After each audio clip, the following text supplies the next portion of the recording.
ආයුබෝවන් දුවේ පුතේ. පුංචි ඉස්කෝලේ YouTube channel එකට ඔයාලව ආදරයෙන් පිළිගන්නවා. අද අපි අරගෙන ආවේ තොරතුරු හා සංවේදන තාක්ෂණයේ 6 ශ්‍රේණිය කියවීම පොත. තාමත් ඔයගොල්ලෝ පුංචි ඉස්කෝලේ YouTube channel එක subscribe කරලා නැත්නම් subscribe කරන්න. අපි දාන අලුත් පාඩම් මාලාවන් ඔයාලට බලා ගන්න පුළුවන්.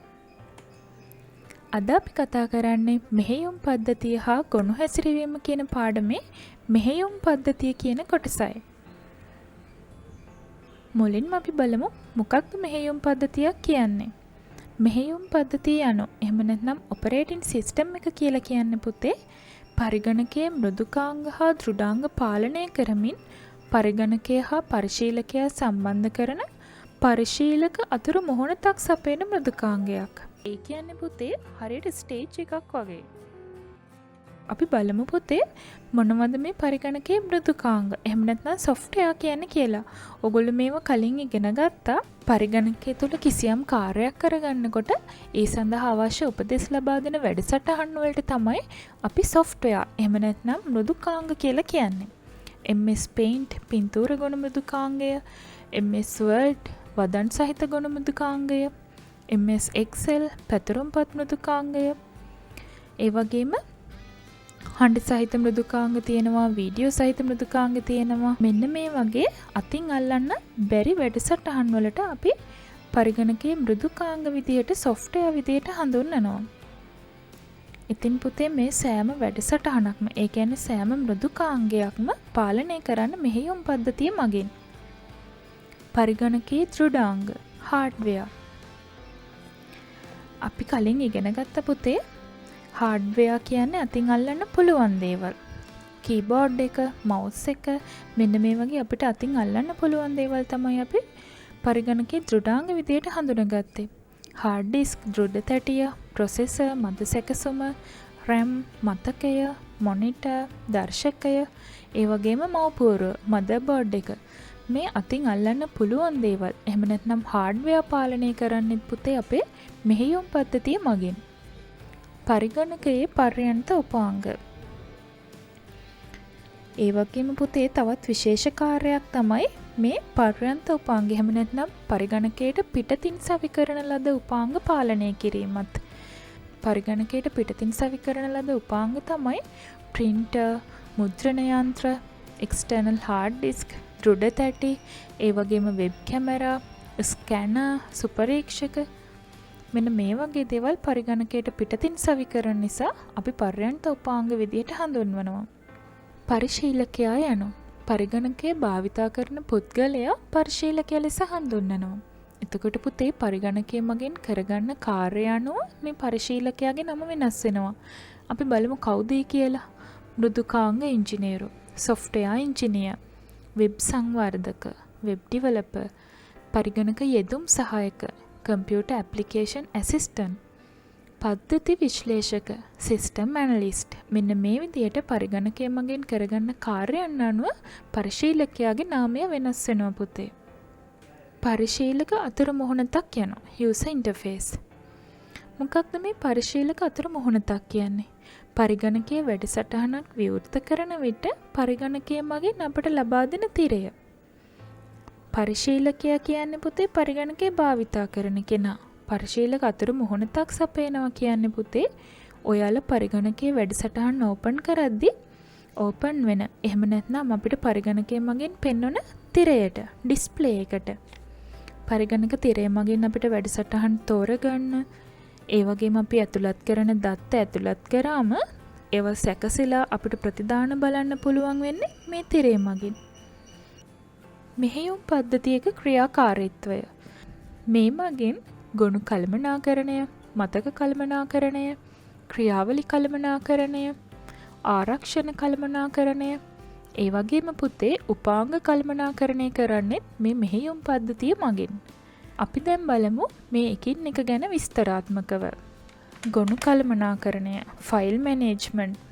පරිගණකයට ඇතුළත් කරන දත්ත හා තොරතුරු ගොනු ලෙසට එහෙම නැත්නම් ෆයිල්ස් විදිහට ගොනු බහලුම් ඇතුලේ ෆෝල්ඩර්ස් ඇතුලේ තැන්පත් කිරීම, ඒ වගේම නම් කිරීම, ඒවා ආරක්ෂාකාරීව තියා ගැනීම මේ ෆයිල් මැනේජ්මන්ට් එහෙම නැත්නම් ගොනු කළමනාකරණය යටතේ සිද්ධ වෙනවා. මතක කළමනාකරණය මෙමරි මැනේජ්මන්ට් දුවේ පුතේ එක්කෙනෙක් හරි කීප දෙනෙක් හරි පරිගණකයේ යොදාගෙන කාර්යයන් එකක් හෝ කීපයක් කරන විට මේ කාර්යයන් පටලැවිල්ලකින් තොරව එහෙම නැත්නම් ගැටුමක් ඇති නොවන විදිහට පරිගණකයේ මතකය වෙන් කරලා දෙන්නේ. ඒ වගේම ඒ කාර්යය වරුණාම ඒ සඳහා වැය වුණු මතකය නිදහස් කරලා ඒ මතකේ නැවත වෙන කාර්යයකට ලබා දීමක සිදු කරන්නේ මේ මතක කළමනාකරණය එහෙම නැත්නම් මෙමරි මැනේජ්මන්ට් මගින්. ක්‍රියාවලි කළමනාකරණය process management පරිගණකයේ තුල කාර්යයක් සිදු කිරීමේදී පරිගණකයේ මධ්‍ය සැකසුම් ඒකකය processor තුල සිදුවන කාර්යයන් කළමනාකරණය කර දීම තමයි පුතේ ක්‍රියාවලි කළමනාකරණය කියලා කියන්නේ. ආරක්ෂණ කළමනාකරණය security management පරිගණකයට බාහිර සහ අභ්‍යන්තරව ඇතිවන උපද්‍රව වලින් ආරක්ෂා කර ගැනීම මේ security management එහෙම නැත්නම් ආරක්ෂණ කළමනාකරණය මගින් සිදු කරනවා. ඒ කියන්නේ පුතේ අනවසර එහෙම නැත්නම් අවසරයකින් තොරව පරිගණකයට සඳහා පිවිසෙන්න හදනකොට අපි ඒකට භාවිතා කරලා තියෙනවා username එකක් password එකක්. මෙන්න මේ විදිහට පරිගණකයේ තියෙන පද්ධති එහෙම නැත්නම් පරිගණකයේ තියෙන වැඩසටහන් ආරක්ෂා කර ගැනීම තමයි පුතේ මේ ආරක්ෂණ කළමනාකරණය මගින් සිද්ධ වෙන්නේ. උපාංග කළමනාකරණය device management දුවේ පුතේ පරිගණකය කියන්නේ විවිධ උපාංග එකතු වෙච්ච පද්ධතියක්. ඒ කියන්නේ මුද්‍රණ යන්ත්‍රය, යතුරු පුවරු, මූසිකය, දර්ශකය වගේ දේවල්. ඉතින් පුතේ මේ උපාංගවල ක්‍රියාකාරී ශීඝ්‍රතාවය, දත්ත හා තොරතුරු ප්‍රමාණය, ඒ තොරතුරු ගලා යන දිශාව, ඒවායේ අරමුණු මෙන්න මේ වගේ දේවල් කළමනාකරණය කරන්නේ උපාංග කළමනාකරණය මගින්. මෙහෙයුම් පද්ධති වර්ග types of operating systems මුල්ම මෙහෙයුම් පද්ධතිය first operating system මුල්ම මෙහෙයුම් පද්ධතිය තමයි පුතේ Microsoft DOS කියලා කියන්නේ.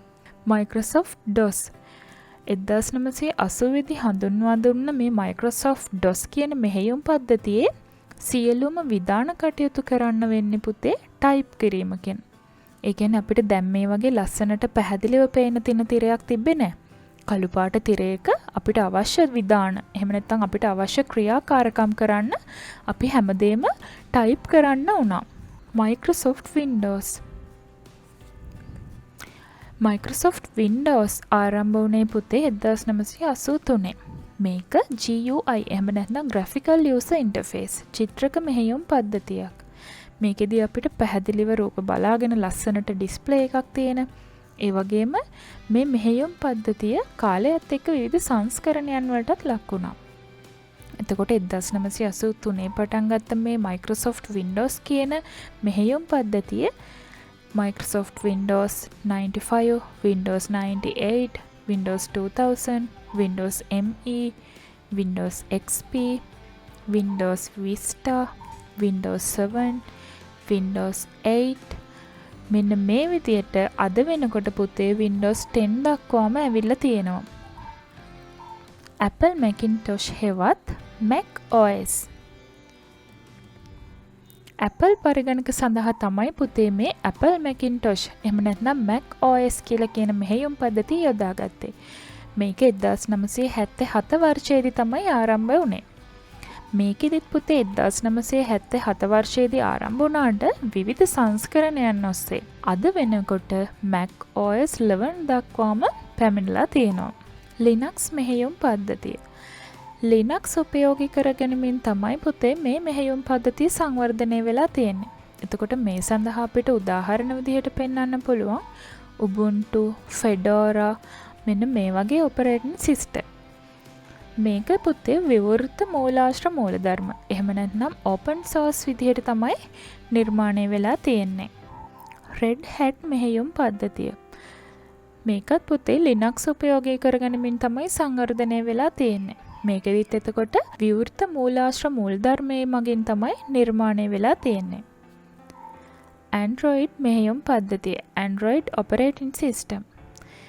ඔයගොල්ලන්ට ඒක නම් හොඳට අහලා හුරු ඇති නේද? Android මෙහෙයුම් පද්ධතිය ජංගම දුරකථන වලට භාවිතා කරනවා. මේක තමයි පුතේ ජනප්‍රියම ජංගම දුරකථන මෙහෙයුම් පද්ධතිය. ඒ වගේම දැන් තියෙන ස්මාර්ට් TV, ඒ වගේම ස්මාර්ට් වොච් මෙන්න මේ වගේ දේවල් වලට යොදා ගන්නෙත් මේ Android මෙහෙයුම් පද්ධතිය. ඉතින් පුතේ මෙහෙයුම් පද්ධතිය කියන පාඩමෙන් අද අපි ඔයගොල්ලොත් එක්ක කතා කරා මොකක්ද මෙහෙයුම් පද්ධතිය කියන්නේ? ඒ වගේම අපි හඳුනගත්තා මෘදුකාංග, දෘඩාංග, ඒ වගේම පරිශීලකයා කියන්නේ කවුද? එතකොට පරිශීලක අතර මොහොනතක් සපයනවා කියන්නේ මොකක්ද? ඒ වගේම මෙහෙයුම් පද්ධතියේ ක්‍රියාවලීන්, ඒ කියන්නේ මෙහෙයුම් පද්ධතියේ කාර්යභාරය මොකක්ද? ඒ වගේම අපි අඳුනගත්තා දැනට තියෙන මෙහෙයුම් පද්ධති වර්ග. ඉතින් පුතේ අපි එහෙනම් අදට මේ පාඩමෙන් සමුගන්නවා. පුංචි ඉස්කෝලේ YouTube channel එකත් එක්ක දිගටම රැඳිලා ඉන්න ඔයාලට අපි තවත් පාඩම් මාලාවක් එක්ක ඊළඟ වීඩියෝ එකේදී හමු වෙමු. එතකන් හැමෝම පුංචි ඉස්කෝලේ YouTube channel එක subscribe කරන්න අමතක කරන්න එපා. ඒ වගේම ඔයගොල්ලන්ගේ යාළුවෝ අතරෙත් share කරන්න. හැමෝටම සුබ දවසක්.